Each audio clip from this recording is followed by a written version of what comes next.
গেল 2 দিন ধরে ঝড়ের তাণ্ডবে বিপর্যস্ত টেক্সাসের হিউস্টন শহরের জনজীবন। হিউস্টনের হ্যারিস কাউন্টি কর্তৃপক্ষ বলছে, শুক্রবার আঘাত হানা ঝড়ের কবলে পড়ে অন্তত 3 জনের প্রাণহানি হয়েছে। মৃতের সংখ্যা বেড়ে দাঁড়িয়েছে 7 জনে। ঝড়টি লুইজিয়ানার দিকে সরে যাওয়ায় গালফ উপকূলীয় অঞ্চলের বেশ কিছু এলাকায় বন্যা সতর্কতা জারি করেছে দেশটির আবহাওয়া office. This kind of wind is something we have not seen in Harris County since Hurricane Alicia in 1983. There were strong winds in Ike. I remember, so many of us remember in 2008, but it was not like this.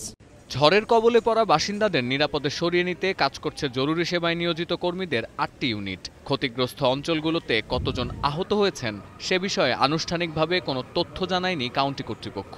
বিদ্যুৎবিহীন অবস্থায় থাকা 7,40,000 গ্রাহককে ধৈর্য ধরার পরামর্শ দিচ্ছেন সংশ্লিষ্টরা। We are going to have to talk about this disaster in weeks, not days. For some folks, the luckier ones, it might be days, not hours.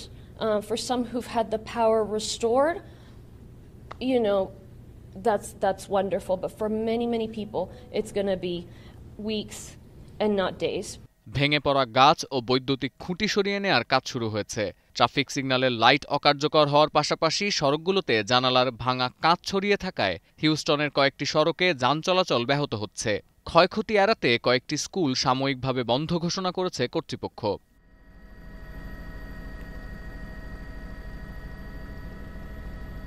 সতীর্থ কর্মকার, এখন বিশ্ব। Lily Yellow Face Wash. Lily, always be beautiful.